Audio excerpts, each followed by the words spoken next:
Sesi 51 Rabu 27 Mei 2020. Selamat pagi GKP Jemaat Seroja. Dari Pastori, kita lanjutkan pada kelompok kitab sastra. Cara kita membaca kitab sastra tidak lagi sama dengan cara kita membaca kitab-kitab sejarah. Jika pada bagian kitab sejarah kita membacanya dengan konsep kronologi waktu, maka pada kitab sastra kita tidak dapat membacanya dengan cara yang seperti itu. Secara umum, kelompok kitab sastra terdiri dari kumpulan nyanyian, puisi, dan doa yang dinyanyikan, sebagaimana terlihat dalam kitab Mazmur dan Kidung Agung. Atau juga kumpulan kata-kata dan kalimat-kalimat bijaksana dari beragam latar belakang zaman, sebagaimana di kitab Amsal. Atau kisah tragedi yang dilantunkan, yang sangat syarat makna filosofis, sebagaimana di dalam kitab Ayub, serta traktat filsafat, sebagaimana di dalam kitab Pengkhotbah. Semua tulisan dan dalam kelompok kitab ini pada dasarnya memuat refleksi mendalam dari manusia seputar tema-tema yang sangat lekat dengan kehidupan manusia itu sendiri, yang kadang-kadang tema-tema tersebut tidak dapat dirumuskan melalui risalah-risalah tertentu, melainkan hanya dapat digambarkan melalui metafora atau bahasa kiasan, dengan melalui puisi-puisi atau nyanyian. Oleh karena itu, membaca kitab-kitab ini tentu akan menjadi tantangan tersendiri, karena memerlukan kepekaan sisi rasa dan emosi kita. Kitab-kitab ini bahkan juga melatih kita menuju pada kejernihan hati.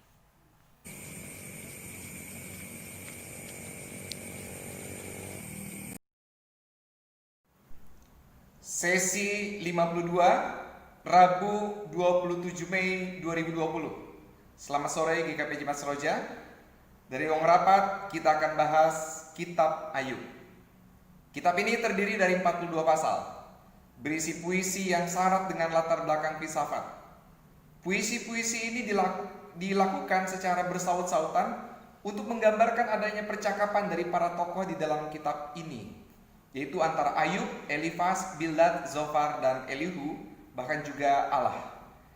Catatan sangat penting pada saat kita membaca kitab Ayub adalah dengan mengingat bahwa kisah penderitaan Ayub merupakan hasil percakapan transaksional antara Allah dengan iblis. Artinya kita harus ingat bahwa penderitaan yang Ayub alami bukanlah sebagai bentuk tindakan Allah, melainkan tindakan iblis yang diizinkan oleh Allah dengan cara bahwa iblis tidak boleh menyentuh nyawa Ayub. Membaca kitab Ayub, kita pun harus sangat teliti memperhatikan kalimat-kalimat yang diucapkan oleh Elifas, Bildad, dan Zofar, yang terkesan sebagai kata-kata yang penuh hikmat dan kebenaran, tetapi uniknya justru mereka bertiga inilah yang mendapatkan hukuman dari Allah. Kita bisa lihat ini di pasal 42. Sementara itu, Ayub yang menurut ketiga temannya dinilai sebagai orang tinggi hati karena tidak mau mengakui kesalahan, justru malah mendapatkan penilaian dari Allah sebagai hamba yang setia. Walaupun kitab ini terkesan sangat dominan berbicara tentang penderitaan, namun salah satu pesan penting yang justru tidak boleh diabaikan adalah di pasal 42 ayat yang kelima, yaitu bahwa penghayatan dan iman tentang Allah bukanlah berdasarkan kata orang, melainkan harus dialami dan dihayati secara pribadi.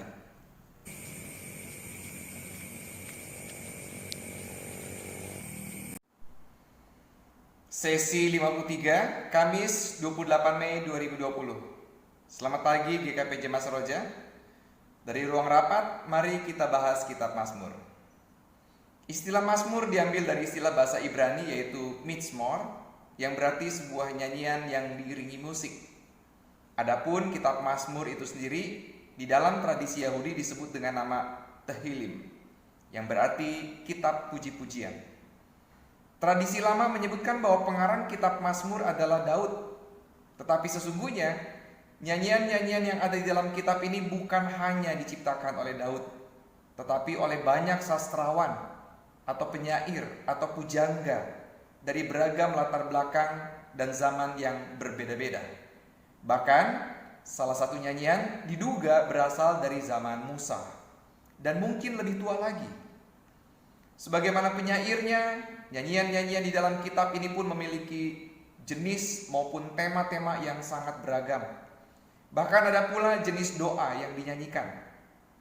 Namun demikian semuanya adalah refleksi dan penghayatan tentang karya Allah, baik yang dialami oleh manusia maupun atas alam semesta ini. Kitab Mazmur adalah kitab dengan jumlah pasal paling panjang, yaitu 150 pasal, yang terbagi ke dalam 5 pengelompokan. Yang pertama, Mazmur pasal 1 sampai 41. Yang kedua, Mazmur 42 sampai 72. Yang ketiga, Mazmur 73 sampai dengan 89. Yang keempat, Mazmur 90 sampai 106. Dan yang kelima, Mazmur 107 sampai 150.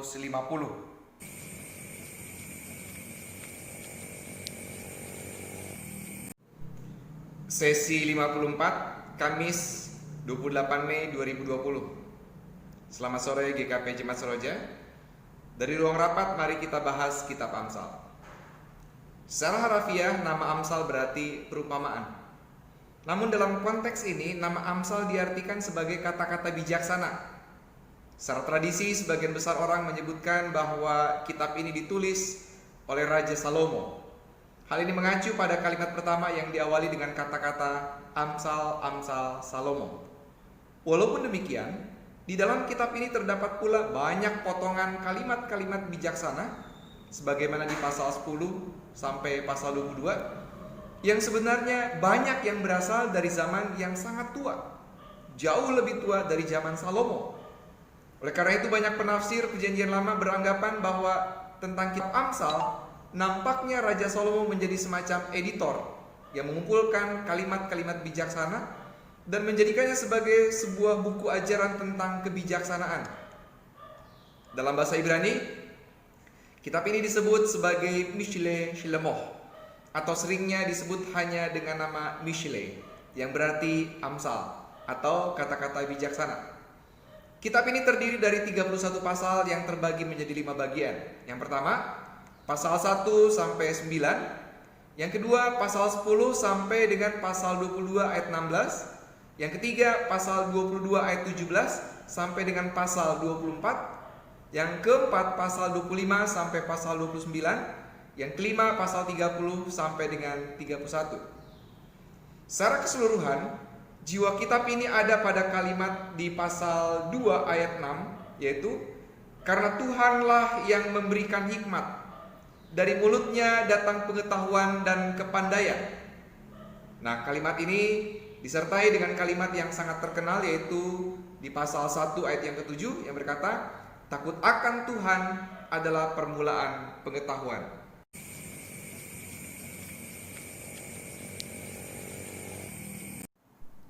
Sesi 55, Jumat 29 Mei 2020. Selamat pagi GKP Jemaat Seroja. Dari ruang rapat, mari kita lanjutkan pembahasan. Kita masuk kitab Pengkhotbah. Dalam bahasa Ibrani, kitab Pengkhotbah disebut dengan nama Kohelet, yang secara harafiah diartikan sebagai orang yang mengumpulkan, yang berasal dari kata dasar kahal, yang berarti perkumpulan. Sebutan itu nampaknya tepat untuk menggambarkan bahwa sang penulis kitab Pengkhotbah itu seumpama seseorang yang sedang mengumpulkan potongan-potongan kebijaksanaan yang didapatkannya dari pengalaman hidup di bawah matahari, lalu menyampaikannya pada suatu perkumpulan. Isinya sangat syarat pesan filosofis agar manusia dapat berefleksi atas kehidupan yang dialaminya.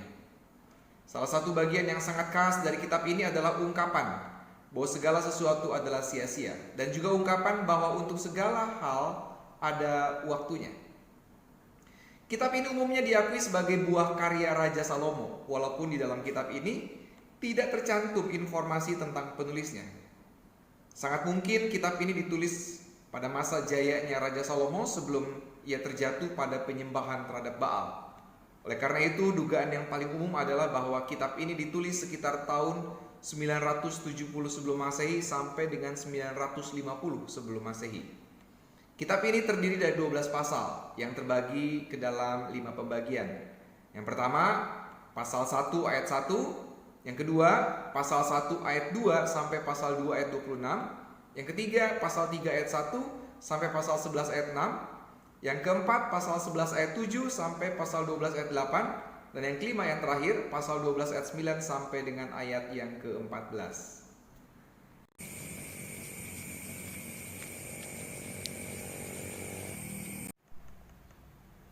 Sesi 56, Jumat 29 Mei 2020. Selamat sore GKP Jemaat Seroja. Dari ruang rapat, mari kita bahas Kitab Kidung Agung. Dalam bahasa Ibrani, Kitab Kidung Agung disebut dengan nama Shir Hashirim, yang secara harafiah berarti syair dari banyak syair. Kitab ini merupakan kumpulan nyanyian cinta yang dinyanyikan secara bersaut-sautan antara laki-laki dan perempuan. Banyak orang yang menafsirkan bahwa kitab ini merupakan kiasan antara cinta Allah terhadap umatnya. Namun tidak sedikit yang memandang bahwa kitab ini adalah cerminan dari kemurnian cinta di antara sepasang kekasih yang tidak terkontaminasi pada konotasi negatif tentang cinta, yaitu cinta yang murni, yang energinya sangat dahsyat. Banyak penafsir meyakini bahwa kitab ini ditulis oleh Raja Salomo tidak lama setelah ia menulis kitab Pengkhotbah, masih di dalam periode tahun 970 sebelum Masehi sampai dengan tahun 950 sebelum Masehi. Kitab ini terdiri dari 8 pasal yang terbagi menjadi 6 bagian nyanyian. Yang pertama, pasal 1 ayat 1 sampai pasal 2 ayat 7. Yang kedua, pasal 2 ayat 8 sampai pasal 3 ayat 5. Yang ketiga, pasal 3 ayat 6 sampai pasal 5 ayat 1. Yang keempat, pasal 5 ayat 2 sampai pasal 6 ayat 3. Yang kelima, pasal 6 ayat 4 sampai pasal 8 ayat 4. Dan yang terakhir, yang keenam, pasal 8 ayat 5 sampai ayat yang ke-14.